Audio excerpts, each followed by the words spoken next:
The views expressed in this presentation are expressly those of the presenter and do not reflect the official policy or position of the University of Nevada, Las Vegas, the United States Air Force, Department of Defense, or United States government.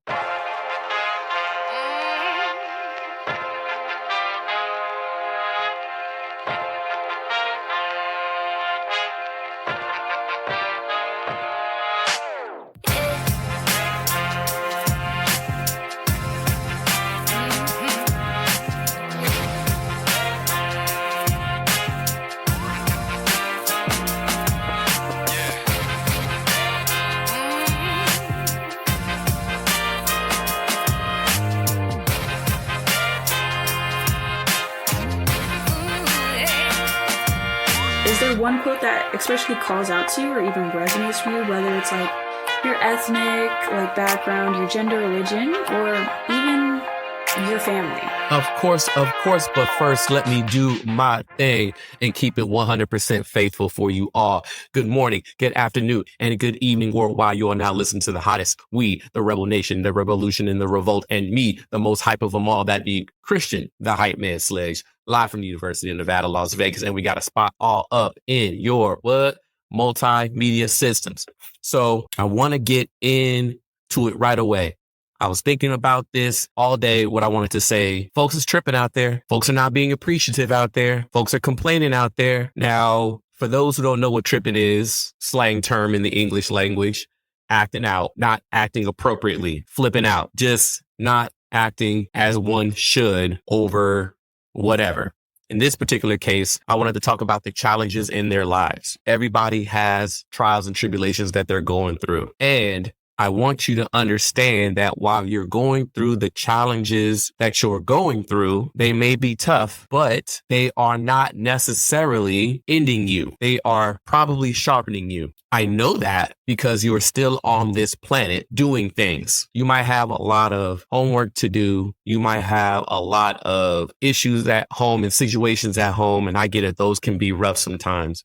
You might have some situations at work, things of that nature. But as long as you get up every day, you still have a function. There is something for you to learn. And what you need to realize, this whole thing we call life, this whole process, you're either about to enter a storm, you're in a storm, or you just got out of one. Now look at your life and realize for yourself which one are you in. Now throughout those trials and tribulations that you are going through, you need to realize, yes, I'm going to go through something. There might be a purpose to it. I might not know what it is yet. I might not realize what that purpose was until 35 years down the road. And I need to be ready for that. A lot of people complain about the things that are going on in their lives without realizing that there's a purpose for it. Look, I've been on this planet for 40 years. A lot of things have happened in my life that we would consider adverse, but I reflect now and I realize while those things did happen to me, a lot of other worse things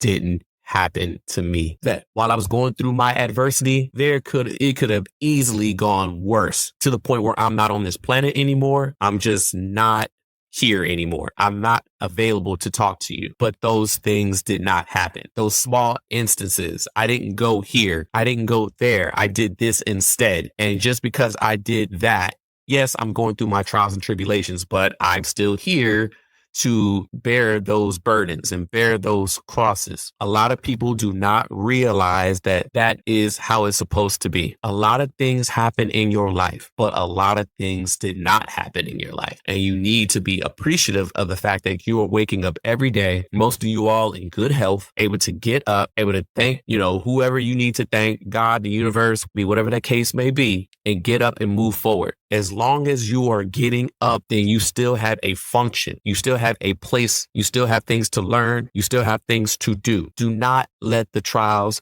and tribulations overburden you to the point where you are questioning your own purpose in life. I've mentioned to you all who have talked to me, and I get this from my mentor myself. Man, that was so deep. There are two very, very important days of your life. It's the day that you're born and the day you figure out why, right? Nobody really cares very long when you pass away, right? What significance does that have for most? I don't know. It's why you're here. It all comes back down to purpose. And some people live their lives without realizing what their true purpose is. So usually people figure out their purpose through adversity. They realize, man, my mom died of cancer and there wasn't enough technology to save her. That inspired me to be a oncologist, cancer doctor. That inspired me to do that. That was my function. That was my purpose. And unfortunately, I had to go through this adversity to realize my true calling. But when you get your true calling, you will spend everything. It's an all-out assault towards that purpose.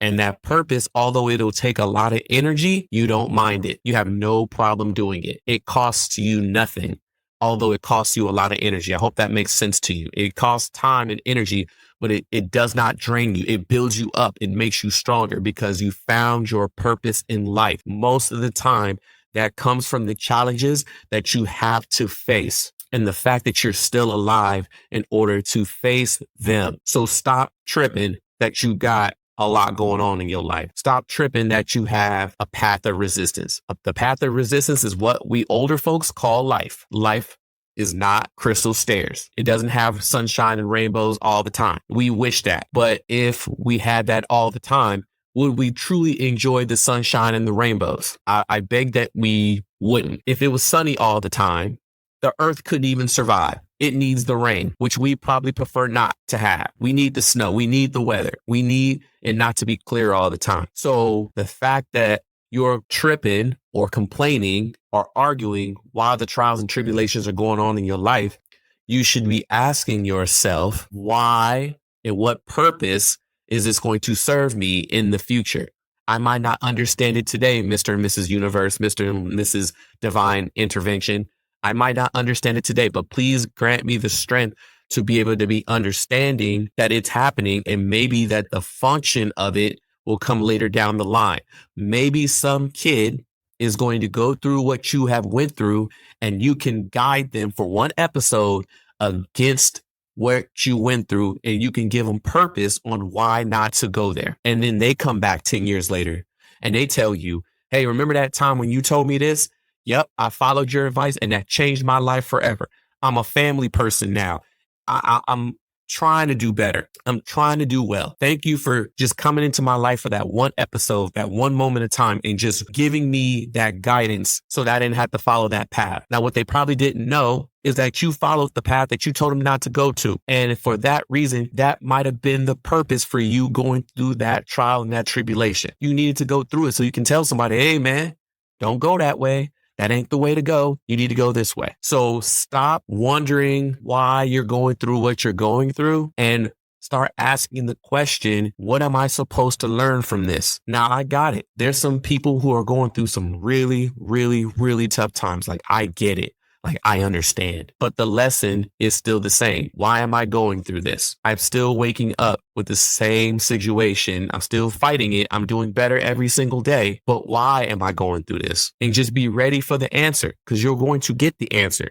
It might not come tomorrow. It might not come next week, but it will come one day. There are a lot of things that I went through that I sealed away in my military career or my life situation. I sealed it away because I was embarrassed or I didn't care for the situation at all. It was scarring, all those things. A lot of those stories have come out when I became an ROTC instructor, when I'm sitting with these cadets who are going through something that is very similar. And I say, look, wow, I thought I would never pull this story out of my subconscious. I locked that story away. But let me tell you why you should not do that. Let me tell you why you should do this. Here's a story from my chapters that I thought I would never, ever, ever bring out. And as at that moment, when I'm talking to those people and I'm giving that mentorship and that guidance and that advice, I say, wow, that was the purpose of me going through whatever I was going through. Now this person who was really struggling with a dilemma has clarity, has guidance, has mentorship. And they say, thank you so much. Man, I wish I knew that before, but I got it now. And I'm able to make smart decisions. They come back and they say, yep, I did exactly what you said. That worked out. And for that, I know that I was supposed to have that experience to pass it on to the right person. So I challenge you, instead of asking why it's happening to you because it's a bad thing, I would challenge you to ask, what is the purpose of me going through this? Because I'm going through it, but what is the purpose? Who can I help with this situation in the future? Because there's no such thing as a self-made man. There's no such thing as a self-made woman. You need to go through the trials and tribulations in order to be a service to others. All right? You are listening to the For the People Hypercast show. And ladies and gentlemen, it's time to turn up your multimedia systems all the way up. This is for the soldiers, sailors, Marines, airmen, guardians, civilians, contractors, past and present, anyone in between. Here's a show slightly transformed, just a bit a break from the norm. Another opportunity to do it better, make things right. Tell your folks you love them because we know life is not guaranteed. Welcome to Det 004, The People Hypercast Show. I'm your host, Christian Sledge. And of course, the show would not be the same without the team that is the R.E.D Alert squad. Today, we have a few guest co-hosts today, so we gotta hurry up and stop stalling. Get to balling. Alert R.E.D. Hey, your pattern is clear. You are good for the options. So I'm going to introduce everybody who's on the show today. They will respond in kind, and then we will go right into the article. So first and foremost, all the way from the home center, Maxwell Air Force Base, Air Force ROTC's chief advisor, the command chief herself, Miss Everything I Needed to Learn, I Learned in Kindergarten, Chief Master Sergeant Jennifer McKean. Hello, ma'am. How are you doing out there? Doing great. How are you doing today, sir? Doing fantastic. And then next up, good Lord, my old homie from the old battlefield. War is not pretty unless this dude is assigned as your RPA sensor operator. Got Mr. Louisiana, Mr. Noya, baby. Chief Master Sergeant Select Bienville Rouser. I'm going to call him Chief B for short. What's going on out there, my man? Hey, what's up, man? Hey, can't call it, man. I'm here. Let's go. Let's get it. Yeah. Okay, live from the wire, another cyberspace expert up in your ear, all the way from the DMV, Langley Air Force Base, monster with it. I call him the Marilyn Manson, but that is Sergeant Hakeem Harris. What's going on out there? Hey, sir. How you doing? I'm doing fantastic. Hey, man, they smiling in her face, but all the time they want to take her place. The realest in the office, the undefeated Fernanda Trio Ballesteros. She is back from her adventure and ready to do her thing. Hello, ma'am. Hello, alive and well. Finally back. I was MIA for so long. I'm sorry. Life was life. Of course. And then another special co-host, we have the Cadets Wings Ops Group Commander out here. Stop stalling, to stop writing programs, to come by and hang with us for a little bit. That would be Cadet Ansley Fangman. Hello out there. I'm doing great, sir. How are you? I'm doing fantastic. Thanks for asking. And of course, last but not least, the chief co-host who kept the show glistening like Soul Glow Curl Activator while everybody was gone. Dante the Smoke Wade, what's going on out there? Yeah, buddy. Good to be back. We're back more and better. Let's jump into it. Yeah, let's get right up into it. So I got a lot of topics to go ahead and do our thing. So let us get this started. All right. So the topics I want to discuss later on and the decisions that have been made in your sleep. Air Force extends enforcement deadline for new body comp test. And then the Air Force expects to pin on first warrant officers in January 2025. And then last but not least, Congress aims to boost junior enlisted pay by 15% in 2025. But before we get into that, we are going to swap our roles today and make our cadets, our cadre, and what I like to call the cadre cadet exchange. Okay, the rules are simple. 3 questions are going to be on the board. One's a counseling challenge. All right, we're going to give the questions to the cadets, see if they can answer it on their own. If the NCOs feel like it's absolute wrong, then they're going to call it absolute wrong with prejudice. Here goes the challenge. Okay. Yes. Yeah. Let's go. All right. So this first one, you guys ready? Yeah, you guys. Okay, yeah. You guys can take on any role you guys want. You guys could be RO, OFC, whatever the case may be. Answer from that perspective. I don't really care. Okay, so here we go. This one is for Wade. All right, you ready? Yes, sir. Okay, cool. I stuck out my fist at the end of lead lab the other day, and the captain fist bumped me back. Does that mean I'm cool with the cadre? Define cool. That's not what it is. It says, am I cool with the cadre? That's what it says. That's what the question says. That's a good one. I just gave Cap Sutton a fist bump last lead lab or something. They were probably watching me do that. I would say cadre is cool with everybody. I mean, everybody's cool with each other, because I mean, you got to know who's who in the zoo, and you got to have good relations. But you got to make sure you're giving your customs and courtesies and salutes and all that, because you're not special. And I would say your relationship isn't any different with them than it would be with anybody else, because that would be against the guidelines that are upheld for them and yourself. Cool. Sounds good. Now, from the cadre's perspective, hey, man, just because we fist bump you, that's a handshake to us. We can handshake you and then debt drop you the next day because you did something crazy. You want to be cool with cadre? Get your standards up. That's how you say cool with cadre. I'll put that on everything I love. As long as your standards are high and above, you ain't got to fist bump us. You can just show us your GPA and your PFA scores, and we be like, all right, cool. That person's cool with me. I ain't got to ask them that.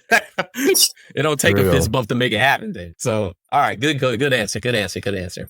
Okay, this one is for Ballesteros. My flight, my AS-100s, are doing our first hot wash this week. Does anyone have any tips on how to facilitate it to be as constructive as possible? Definitely need some ROEs, because sometimes people like to hit on people's personalities rather than their behaviors. So, like, it shouldn't be an attack, right? It's to actually for the betterment of their class, the betterment of themselves. I think it's always nice to have a mediator of some sort, and if, like, things for the case of get heated, because I feel like there's always that one person, that one group of, like, you do it, and then just gets extra for no reason.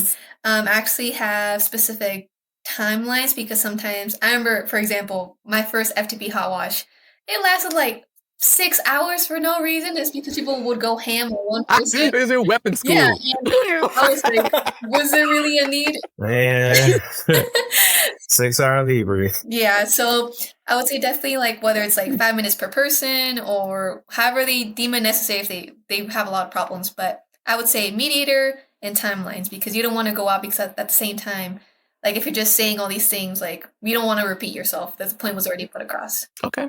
Cool. Good stuff. I got nothing to add. That sounds good. Okay. Real quick one. So I think we got a little bit of time. Okay. This is for Fangmin. Let's see what she's got here. For those who have commissioned, what was the size of your commissioning certificate? I've read 10 by 14, but I've also read 11 by 17. My NCO shrugged his shoulders and said, I don't know, man. What do you think? I mean, the first thing that I would do is confirm whether or not that's true, right? But knowing the credibility of that NCO, right? They're supposed to be helping us out. So if they're not helping us out, how can I know that they're giving me accurate information? The problem is not the NCO, man. The problem is the person wants to know which size is their commissioning certificate. And then she's muted. Oh. Oh, whoops. I didn't mean to. I mean, I would listen, I'm clicking the wrong buttons here. I would go and do the research myself just to confirm that, or ask my peers. Okay. Sounds good. Because nobody really knows, right? I've heard it varies. Check it out. I'm a commissioned officer. I didn't care what size my commissioning certificate was on. You could have put it on toilet tissue and it wrote it out. Hey, for real. As long as that bad boy says commissioned second lieutenant, president of the powers and all Congress, as long as it say all that, I'm cool. I would lean on the fact that why is this even a question? But I don't know. Maybe they're trying to find the right frame. I did not care. I was just like, oh, okay, got it. That cadet probably got to worry about getting their PFA score up first. That's what I'm saying. What about the real stuff? Oh, that last BMI BFA. That's what I'm saying, too. I was just confused what your question was. I'm like, where's the actual question? Like, yeah, he said, what was the size of your commissioning certificate? The question is like, yeah, you're like, is there a real question in here? That's probably what she's trying to figure out. Is there a real question in here? I don't care. Okay, we have all decided that we don't care about this question. Okay, here goes your guys' counseling question. Okay, all right, this one's pretty crazy, so hang on tight. Okay. All right. I did not get selected for field training. During college, I started to mentally struggle, and I believe it led me to spiraling downwards in my performance in all aspects of life. While it obviously sucks that I have to repeat a year, I don't want to quit Air Force ROTC. Because my school doesn't offer a master's program for my degree, I was hoping to achieve a bachelor's in mechanical engineering. However, I would have to repeat some classes like trigonometry and pre-cal in order to make it work. Anyway, I was mainly wondering if anyone has any advice for anyone repeating FTP year. This is open to all cadets. what would you say? I would say, first of all, like, what was the root cause as to why he wasn't actually given an EA, right? Whether it's his GPA, whether it's his PFA, because a lot of people utilize their FTP, well, they'll say their third year in that sense, is focusing on the things that they lacked on. Because most of the time, their cadet performance is all right. It's those barriers of GPA and PFA that prevents them from even being selected in the first place. So repeat those classes you got to repeat if you're a mechanical engineer. Do those summer classes, do it fall and spring semesters, work on that PFA if you need a certain number. Also be a helping aid to those incoming FTPs, because obviously you already went through it one time. So you can actually be a great mentor, and that can actually help you boost you up more. Just being a good person to your peers. Focus on your drawbacks, on your faults, so that you actually can make your package more competitive for the next round. I'll add on to that. I think the biggest thing that I've seen in previous semesters is that person who's a 500, the cadets that are under you are expecting you to know everything. They're kind of looking up to you in a way, just because they're 200s as well. You have that extra year. So I think that the biggest thing is having a good attitude about it, just because you are more of a mentor than you seem. Wait, you got anything to add? I would just say, look at the people who have been through that path. Like the 500s at our detachment have been some of the best 500s I've ever seen because they bounce back hard. Alyssa Perez, Paul, Shamba, these kind of cadets. When you are down, find somebody who is at where you want to be and have them mentor you and poke the holes where you're very weak, because you can't help anybody. Leadership is externally helping others by internally helping yourself first. So then you can double down and get through. But I vouch for them for doing mechanical engineering. Props. I think that's an amazing route. You know how I feel about those engineers. Yeah, engineers, something else. Okay, so last thing I want to add, and this is what most of y'all don't think about. Like, you STEMIs are 5 years. Like, most of y'all are 5 years. So if you get set back, does that really affect you? Not really. Yeah. At least from the cadre perspective, it does not mess with us at all. You're still on track. So it's the people who have 4 years and then they have to step back and they get extended to a 5 year. But if you're already a 5 year, we don't care, right? You still graduated when you are projected to graduate. So from the cadre's point of view, we don't care. But what we need to do is heal them and make sure they understand that there's a reason for these kinds of things. So let's find out what you need to fix. Ballesteros mentioned, let's patch that stuff up during the summer. Let's try and work hard. Let's do better. And then when the PSP comes back again, you're on the list. You're still on track. Nothing changed. Nothing happened. You guys would all have that together. You've got to make sure when you guys talk to these people, make sure you bring all those puzzle pieces together. And then they'll leave with that off of their shoulders. It's going to be okay. They need to leave outside that it's going to be okay. Everything's going to work itself out. This person just mentioned that they don't want to quit ROTC. They want to come back. So you got to give enough engine power to say, you know what, we can do this, and right? One day at a time. I feel like it can be like a blessing in disguise. Mm-hmm. It has been. I mean, like Wade called out, some of those particular names, it was a blessing for them. You need time. You guys are young. Time is good, right? For me, time is bad, right? Time is working against me. So I have to hurry up and get it going. Let's go. But you all have time. Time is good and you become stronger for it. So good. Okay.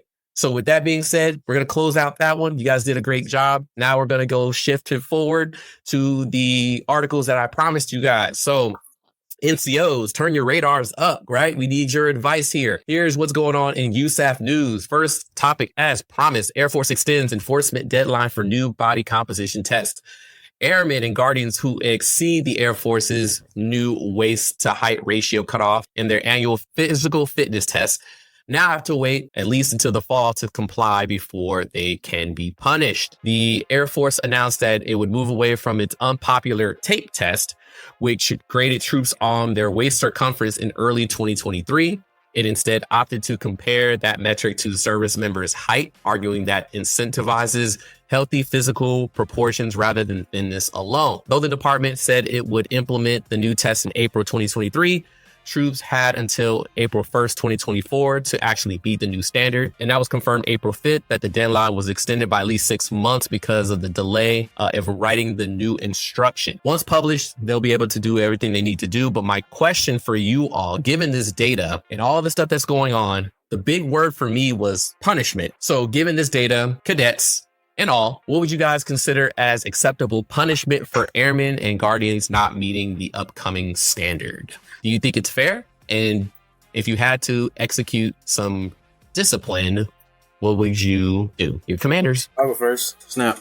Yeah. Okay. I think to speak on it first, I think that when I first saw this get published. I saw it on Air Force Times, and the headline literally read, "Fatter recruits now welcome into the Air Force." And I was like, what? It made me scratch my head. And I was like, and so, I mean, the way that it's publicized, I think, is wrong. But I think there's a balance between the different priorities that commanders have. You know, we have a recruiting issue and all of that, and we need billets to be filled. So I think it's decisions that are made to be balanced. But when it comes to, if I'm a commander and there's people that aren't meeting these and punishments are in line, it's not going to be, I would not put something down that's a punishment that makes you feel bad or anything. It might be a punishment that redirects some of your energy towards meeting the goals that we have. So it's probably PT times for the whole shop or whatever. Programs with some sneeze, people that are probably really fit in the unit. And now you got to sit and work out with them or talk to them however many times. But there's got to be help given because we need these people. It's not like we can just kick everybody out. That's what I think. But I think there's better solutions as well. Okay. NCOs, what you guys got? You guys been out in the field and seen the thing. What do you think, Chief? Well, so I mean, I can remember, just for, a little bit of background, because I would imagine that, B and I have been around, we know a thing or two because we've seen a thing or two over the course of over the years of how the, fitness test and, abdominal circumference tasting and all of that, how that's played out over the years. I had an opportunity to serve as a first sergeant for many years, and I saw several enlisted airmen who were fantastic airmen who had challenges with their fitness, invited to leave the Air Force. And, it's very interesting that the exact word that they immediately went to was punishment. Even historically, a lot of times, when you think about something as it applies to someone's weight, right? So first and foremost, when I think about weight, I'm thinking about someone's health, and I'm also thinking about their readiness, right? So we all exist within this military service for one reason, and that is to be able to deploy should our nation call on us to be able to do so. You should be physically fit in order to do that. And so sometimes, people make bad choices, whether it's they don't have a good exercise routine or they make poor nutrition decisions. And I'm not saying that I want everybody to, eat chicken and rice and veggies for every meal for the rest of their life, right? We all got to live, right? Let me live. I just want to have a donut.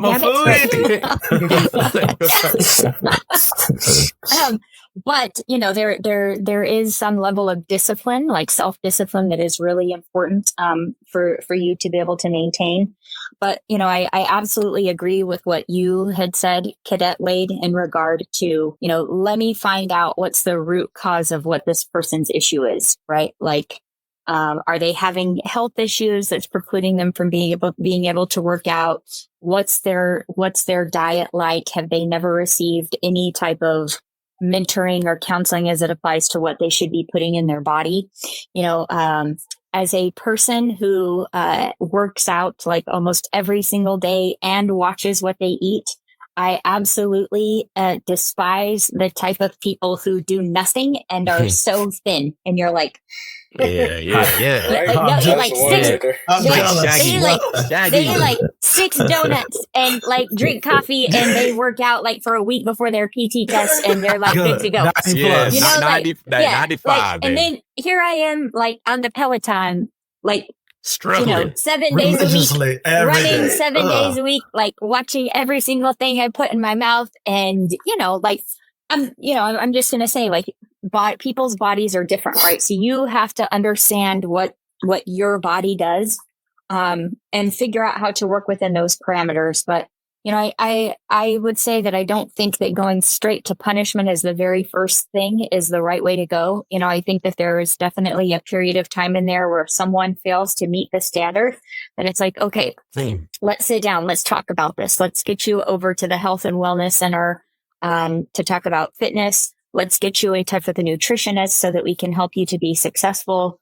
If you need to go over to the hospital because you're having challenges with being able to work out, but you haven't been to the doctor, like let's go down all of those paths, right? And then after that, right, for some people, unfortunately, and I'm sure that B can attest to this, sometimes people utilize fitness failures or, height to weight ratio failures as a means to separate from the Air Force, right? Like they've decided, hey, this isn't for me. I don't want to be here. This might be the easiest way, right? Because if I fail this test, 4 times in 2 years or whatever type of ramifications are going to be recommended in regard to the body composition, sometimes people are like, you know what? I applied for early separation. The Air Force said no. So I'm going to go down the next avenue that I need to go to help get myself out of this because I know it's not for me. And so, I think there's those considerations, but then beyond that, you guys will learn this, especially as you progress in your careers. When it comes to punishment, which is a reminder, the only person who can administer punishment is the commander, right? The commander is the only person authorized to administer punishment. Yep. The commander is supposed to impose the least amount of punishment that is going to change the behavior of the individual. Yeah. And so what does that look like? And you also have to understand what people are motivated by.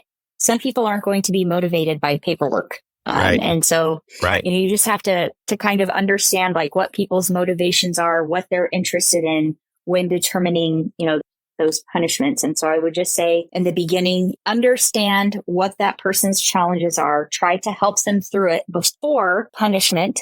And then it's, by the next time that they're supposed to abdominally, do their body composition test, if they're not getting better or if they're getting worse and they're not trying, now that's when you start to impose some level of a punishment action to try to change their behavior for the better. And that's what I would say. Yeah, and that works. I've got a question.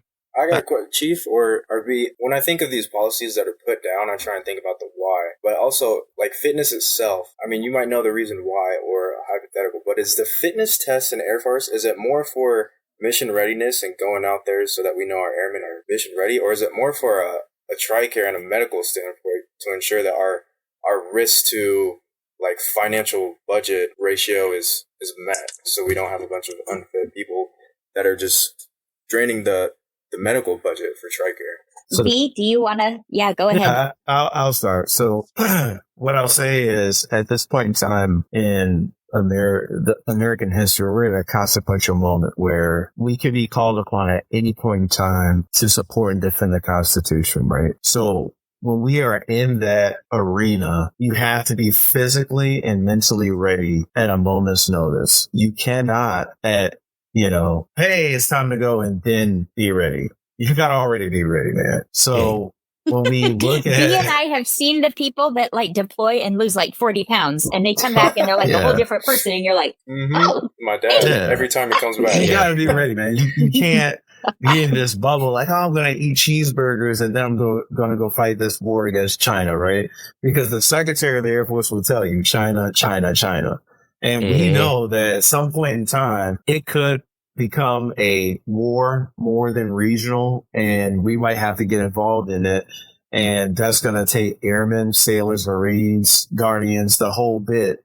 And you cannot have a not ready force, right? When the president and the Congress says, all right, we declare war, now it's time, right? That's why they pay us so well. That's why they take care of us. That's why we get all these extensive benefits and TDYs, and they invest in us. We have to be ready. So I will say it could be a two-pronged approach, right? Like the people, the powers that be, we want to make sure we don't really get into the medical piece, but really it's a readiness thing, like Chief alluded to, the readiness piece where I have a ready force that's ready to tackle America's mission objectives at any time without a get ready date, right? Like, hey guys, get ready. No, now, today, 100%. this minute.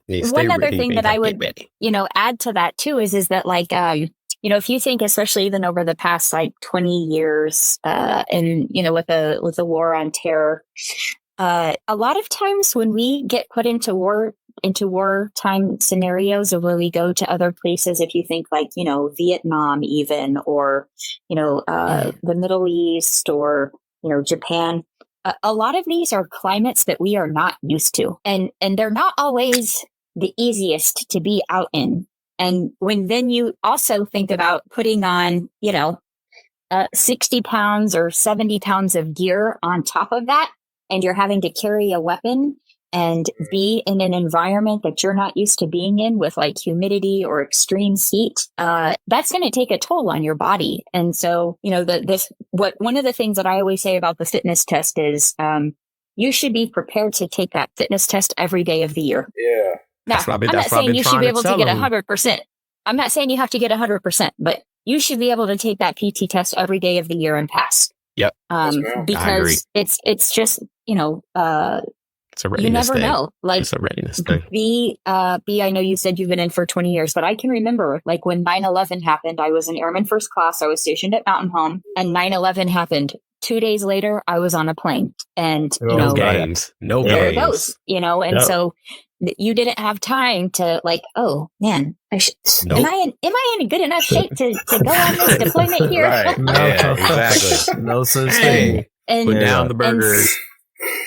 That's right, you know, and so I do understand, you know, from a TRICARE perspective, like absolutely, you know, we do have a lot of retirees out there that, you know,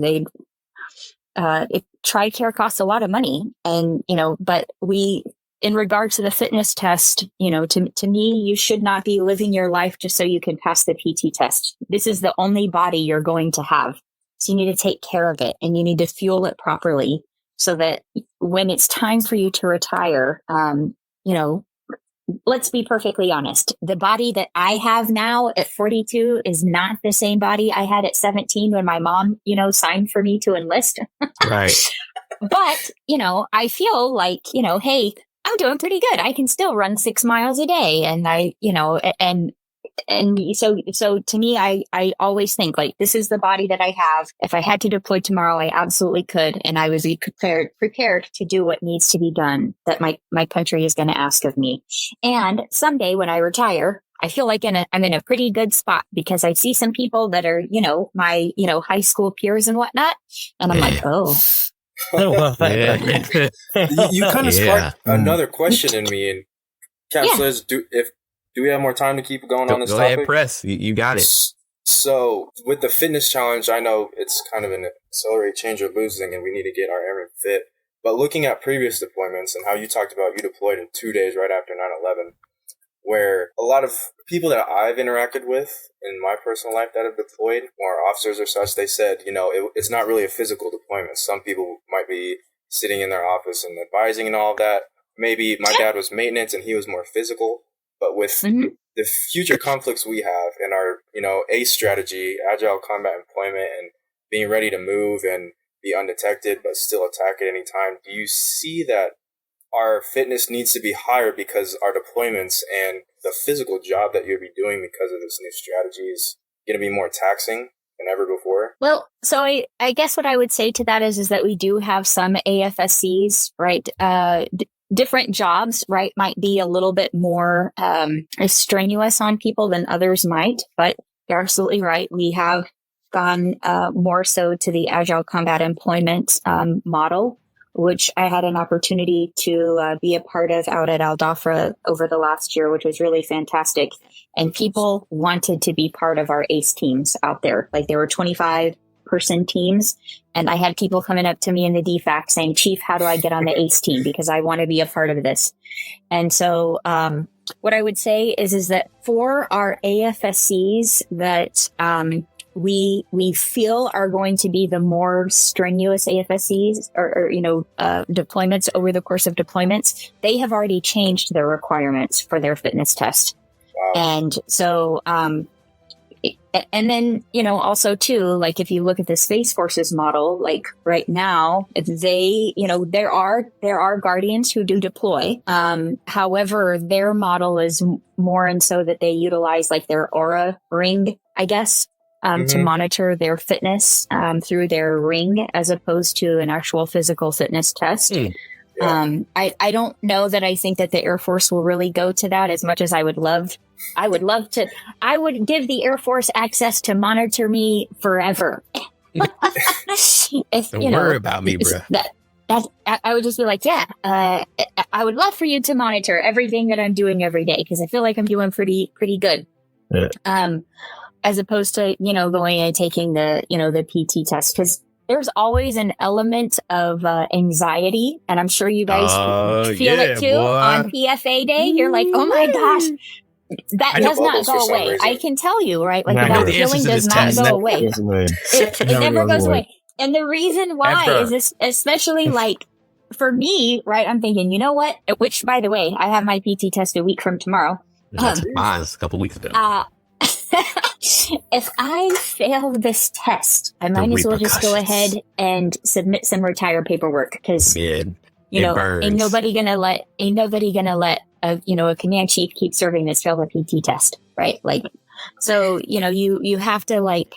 There's always some type of a ramification and anxiety associated with it, and so that's to me why I say like I would give you full access to my entire life if I got to wear that R ring and I never had to do another test. But, I just think that, that test is supposed to be utilized as an indicator of someone's fitness. But, it'll be interesting to see how it goes over the years. I know one of the things that you had mentioned earlier before Cadet Wade was in regard to like maybe within the unit having more PT opportunities, which I think is great. Unfortunately, depending upon specific units within the operational Air Force, especially in the fitness program 36-2905, it specifically states that PT is an individual responsibility. It used to say back in the day that it was a commander's responsibility in the program, and they changed it. And units were supposed to, they could do unit PT. But what we were finding is that specific units were able to do it, and others weren't. So like maybe your FSSs or medical or maybe LRS, some of them were able to do it more often. Ops and maintenance, it was very difficult for them to be able to do their mission and to be able to also incorporate PT. And so, I think that would be, awesome. But I think you'll see in the operational Air Force that it is very difficult to do that. I do have a question that's more on like the people-oriented side. I would say I'm not the most technical person because I feel like I have a lot to learn. Hence, like when it comes to military talk, I'm listening, I'm observing, and then taking it on. But obviously, I feel like as you guys have been in the military for many years, there's ups and downs, and you guys have seen people have their own ups and downs. So, for example, I got injured in ROTC.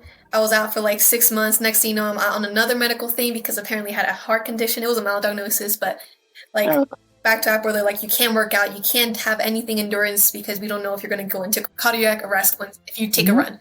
Something as simple as that. But do you guys have any advice for those that have had these like ups and downs when like it's going to be as sporadic as it is, but then you still have these requirements set on you to fulfill these like physical standards of how to come back even stronger? Because I feel like a lot of it is a lot of it's a mental challenge because you were one way beforehand that you're like, I was getting 90 plus, I was doing all these things, and now I felt great. Now you're coming back and you feel terrible. You're like, I used to not struggle with this, and now I am.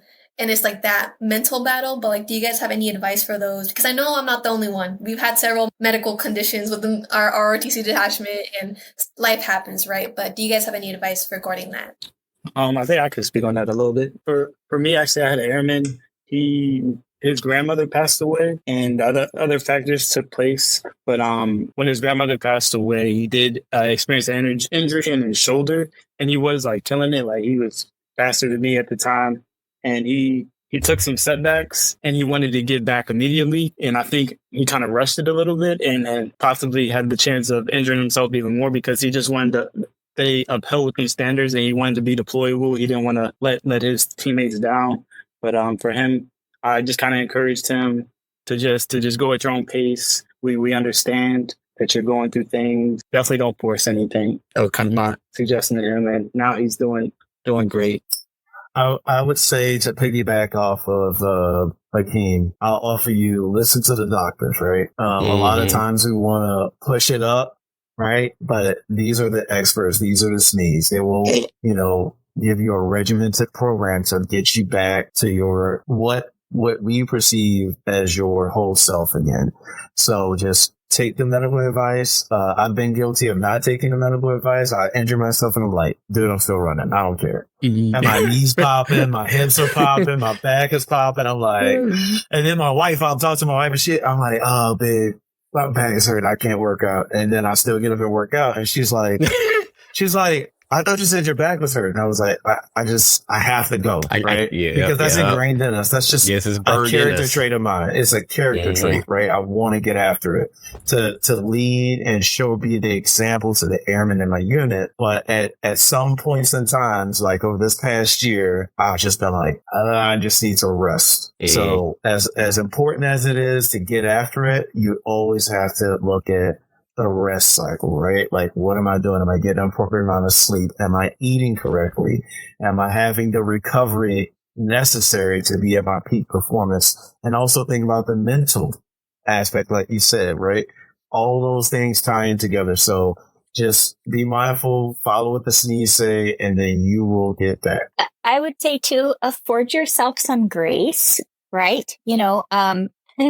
Especially for the ladies, one of the things that's very difficult is when you have a child, right? Your whole body is going to change, and you're going to be like, why isn't it the same as it used to be, right? Like, and you don't feel great about yourself, and so you're like, okay, I'm sleep deprived. I don't have. My baby wakes up in the middle of the night. I'm trying to, make sure that they have the proper nutrition that they're supposed to have.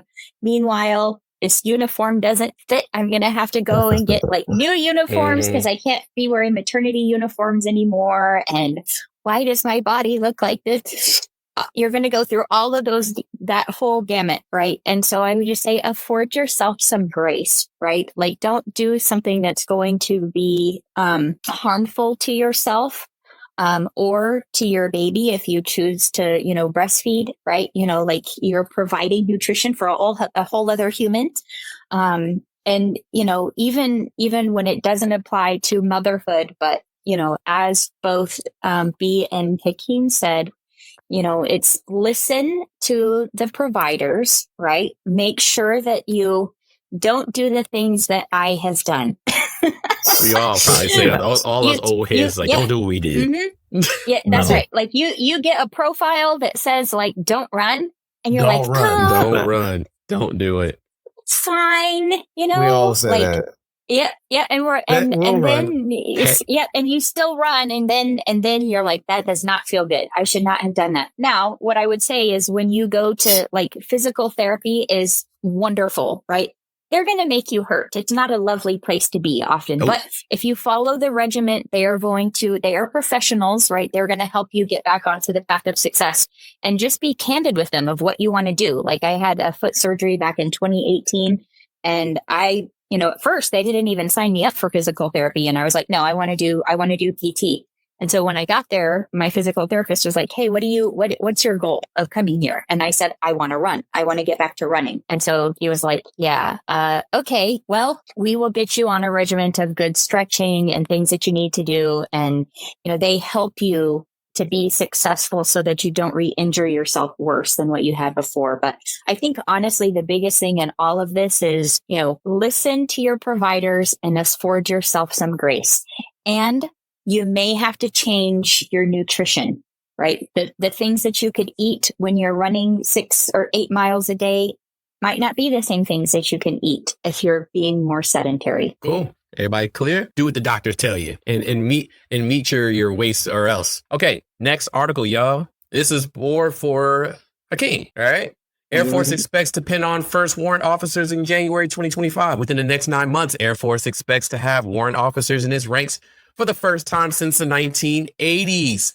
We are focused on making it work and making it work quickly because we don't have time to waste, Alex Wagner, Assistant Secretary of the Air Force for Manpower and Reserve Affairs, said April 9th at the Association of Defense Communities National Summit. The move to resurrect warrant officers in the Air Force came amid a greater push to prepare for the conflict with China. So my question for you and for the crew, starting with the NCOs, what are your thoughts? What do you think? Sergeant Harris, what do you think? I think it's time to go. Yeah, let's get it. Because is it true that all other branches have warrant officers? with the exception of that. Correct. So yeah, I think that'd be a great opportunity for retainability, because there's like 12, 13 individuals in my shop, and I'd say about 50% of them are ready to move on from their career just because pay for them isn't what it needs to be. So I think this is a great opportunity. Yeah. And in addition, you got to think of what the function of a warrant officer is, Yes. right? A lot of people just see the pay scale see, and they're yeah, like, yeah, oh, yeah, cool, yeah. let me go over there.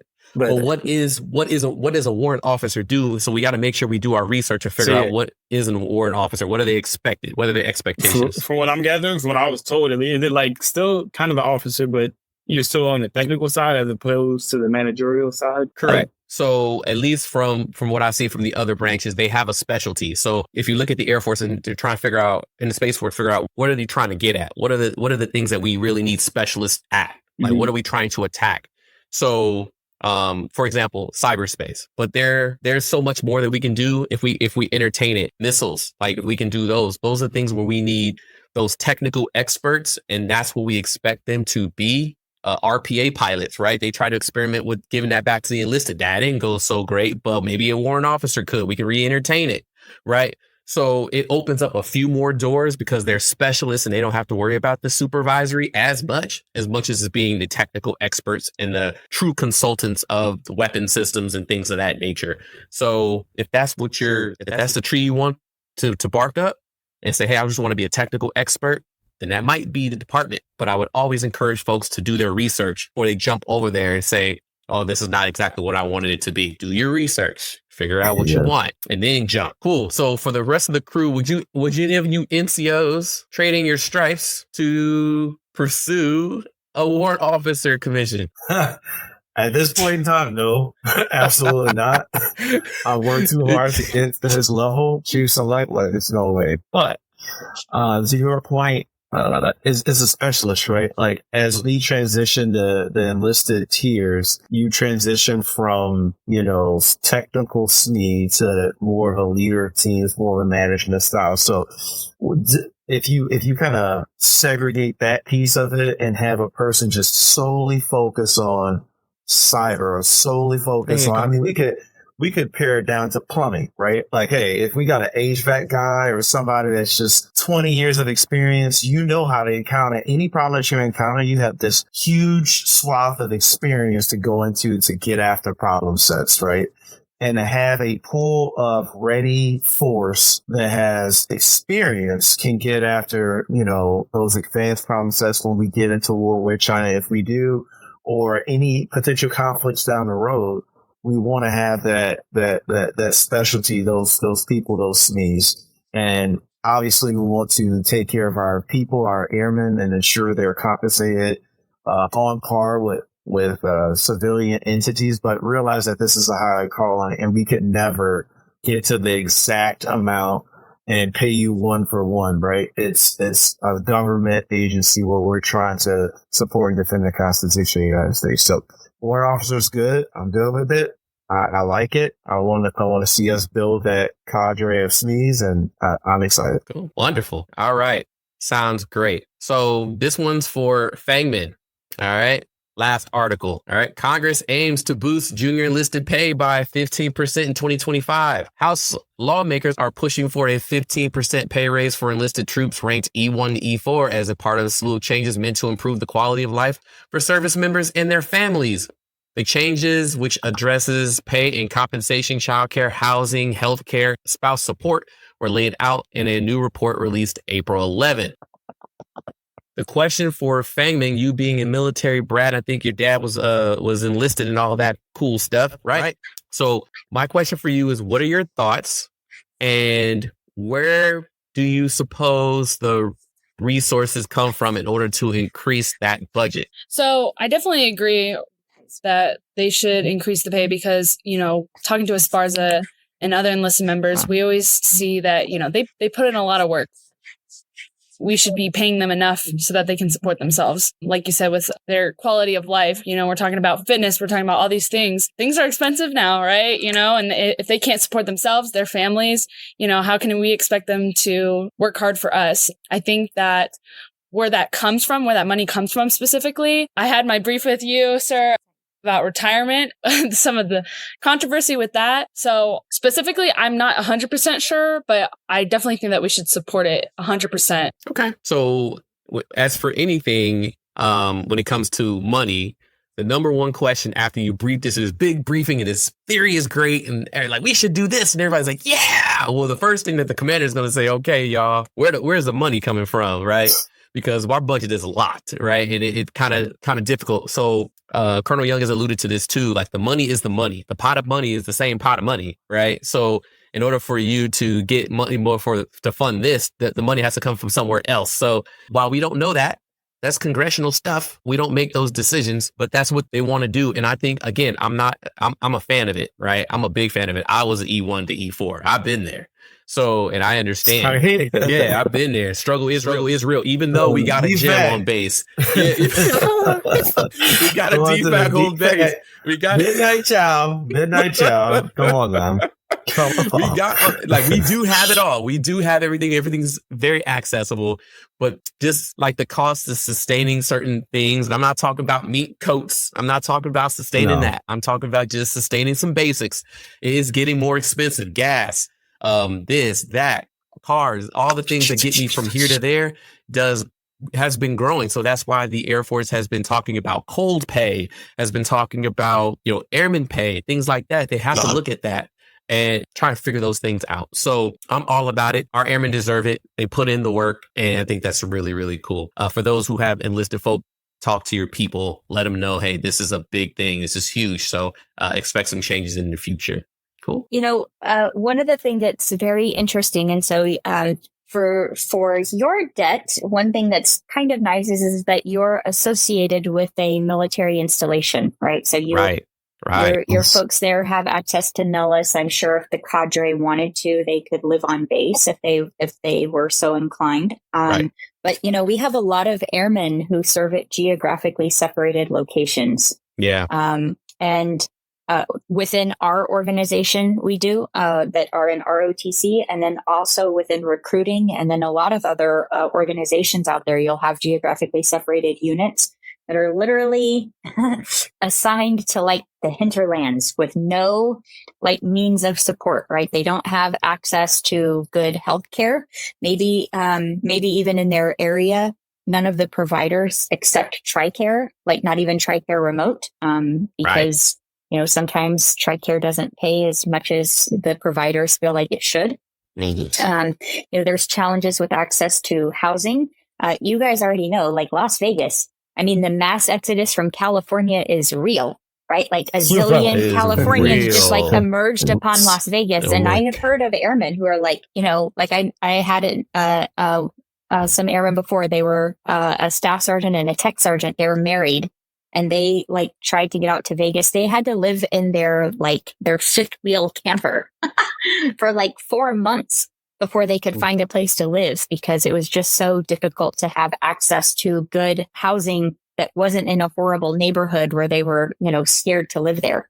Right. And so those are all challenges that our folks are also facing out there. And, I think that this pay increase for our junior enlisted is vitally important to our folks, because airmen, I'm not going to say that every single airman joins because they say, I have a sense of being a part of something higher than myself, right? Right. Sometimes I didn't say that. I did not say that. Not one. I didn't either. I didn't say that either. In fact, I said, I'm doing this for 4 years. I'm getting my GI Bill and I'm getting out, right? But, I'm out. And Peace. clearly, right? Like that's not what happened. But I think there is some level of, for our folks out there, there needs to be, and I'm not even saying an incentive, but there needs to be something that makes that person want to continue to stay. And a part of that is stability, financial stability, and knowing that your family has a means to have a good quality of life. Right. And so, I think, when we talk about issues with retention and people even wanting to serve at all, sometimes people be like, no. Don't do this. Like, I'm poor. We have to be on food stamps just to survive. And no one wants to do that. Like, no one wants to be put in a position like that. And so I think that this is extremely important. I'm excited for this for our folks. You're right. But where does the money come from, right? Especially as we face challenges within our Air Force of many of our infrastructures around the Air Force, our installations are, a lot of those buildings were built like prior to World War II. Yeah. And, you're going to see this, as an engineer, Fernanda, you're going to see like, oh my gosh, like this building should be, demolished, but it's already condemned. We got to make it last. We got to make it last for 10 more years. Yeah. Is that asbestos? Right? No, just kidding. But then there's always when we talk about China, how are we going to compete with them when we're on this 2027 timeline of making sure that we have NGAD or the most, up-to-date aircraft that we possibly can have to be able to compete with our, competitors? Where does that money come from? Right. And I think, Congress, they have a lot of decisions that they have to make in terms of what is the best way to utilize our nation's money. But I think arguably that the defense of our nation, that a lot of money should definitely go towards that budget. So they'll have a lot of challenges moving forward, but I truly hope that it's something that comes to fruition for our young enlisted folks because they deserve it. And I feel like in order for them to have a good quality of life and to continue to want to serve, which the Air Force's model of retention is bigger than some of our other services are because we want those technical experts more so than the Marines or the Army do. I think it'll be really important for us to make sure that is something that does happen moving forward. To Chief's point, I just want to say this. I just really want to advocate people control what they can control. Like when we sit back and we look at all of these different programs and how are we going to, how they're going to do this, how they're going to do that, what I'll tell you is vote, number one, with what aligns with your needs and what you think the direction the country should go in. And then also, once you do that, support the groups that advocate for your position, such as Air Force Sergeants Association and entities like that. That's how we get after this airman pay issue. You sitting back internalizing like, oh man, how am I going to do this? We really can't control that at our level. Congress is going to appropriate, right? So just vote and support the groups that advocate for the positions that you like. And that you want. That's all. That's an awesome point, B. Like, awesome. Yeah, cool. Thanks, Chiefs. Appreciate that. Good job, Fanglin. Thanks for connecting all that together. Okay, cool. Pop culture topic for you guys. All right. Let's diffuse some of this energy just a little bit. I love it. I love it. All right, you guys ready? Culture. Right. Here we go. So, topic. Kanye West demands music industry referred to him as Ye.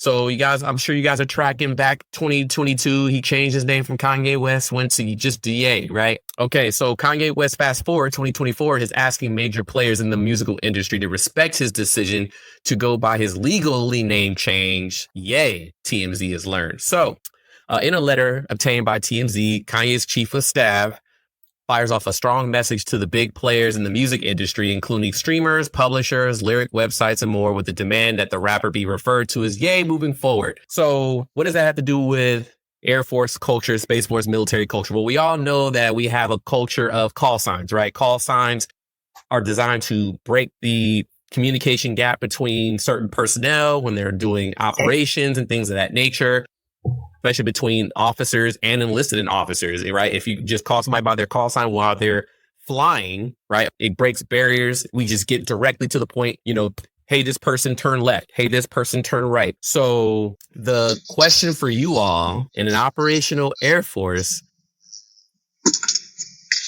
where you all could name yourselves, okay, what would you name yourself? And that USAF has to listen, right? You have a whole spokesperson. You have a whole angry letter, right? If you had a chance to give yourself a call sign, which we know that ain't traditionally how it goes down, what would you name yourself and why? All right. So let's start with Harris. What would you name yourself and why, if you had a chance, based on what you're experiencing? Can you hear me? I had to switch headphones. I got you. All right, cool.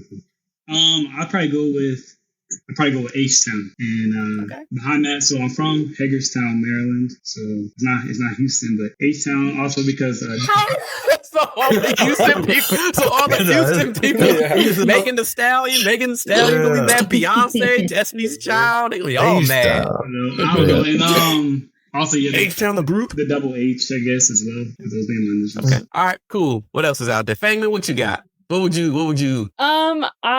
Maybe Yap, because I like to yap a lot. You do that to yourself? Yeah. I demand to be called Yap. Dagnammit. Okay. Cool. Let's go with Trio. Trio, you already got your name, but today is your day. What do you get to name I yourself? have no idea. I'm not even gonna lie about it. Like, I don't think I have like a startling story that's like, oh, you need to be named this, or like, I don't know. You guys know me more than I do. Like, You don't have any personality traits to be like, okay, yeah, that'll like, be it. I don't know. I feel training people called me Smiles because they're like, you just smile even when you're you don't want to. It just happens. But yeah, smiley. yeah,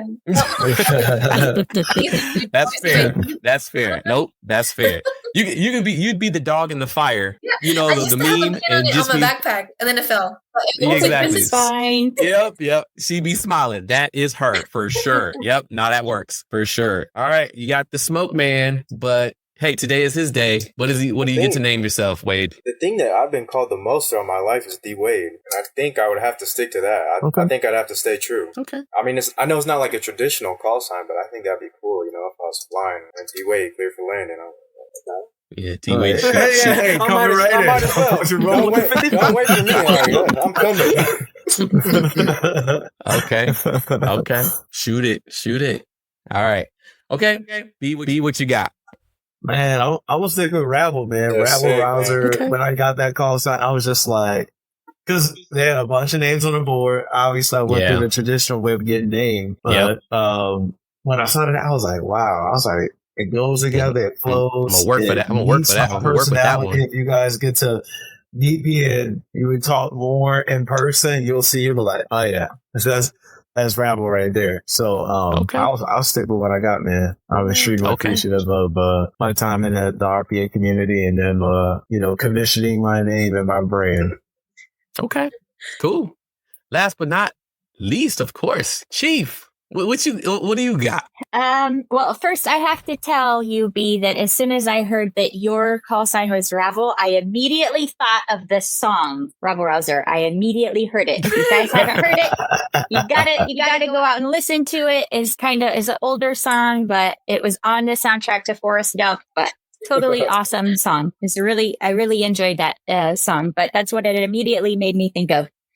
If I was going to have my own call sign, and I got to choose it myself, I would probably go with Bright. Okay. Because similar to Fernanda, I feel like I'm a pretty smiley person, but I also always really want to be approachable and upbeat. And so I would probably choose Bright for myself. If my son was going to choose it, he would probably say Lightning, because our last name is McKean, which is close to McQueen. All right. And so he would probably go with Lightning. I like that. Yeah. That's what's up. And my husband would probably like that too, because his favorite team his favorite hockey team is the Tampa Bay Lightning. Oh, so, awesome. Yeah. I'm a Final Fantasy person, so Lightning is one of the characters, like main characters, female characters. So that's pretty cool. What about you, Hype? You getting rid of Hype? How about you? Yeah. So me, I would probably keep it as Hype Man. I was the reason why I kept it because I was named by my enlisted NCOs. Hakeem remembers. Hakeem should remember when because they're the ones that did it to me, right? I think Hakeem particularly made me eat something to eliminate something. It's one of the names off there. He put hot sauce or something up in it. You remember that? You remember that story, Hakeem? He was there. Not there, but I was there. But not there. Yeah, he was there, but he wasn't there. He don't remember. So yeah. But anyway, now I would keep that one for sure. That was Katie Martin, who I still talk to this day. She was one of the NCOs that did that because I'm always doing what I do. But if I were like to kind of do something, it would probably be pivot, because I go from one extreme to the next. I can really quickly pivot from one side to the other, one extreme to the next, and not even think about it. It just happens. It switches. So that's probably what I would do, and I would keep it that way. But I like Hype Man. It fits.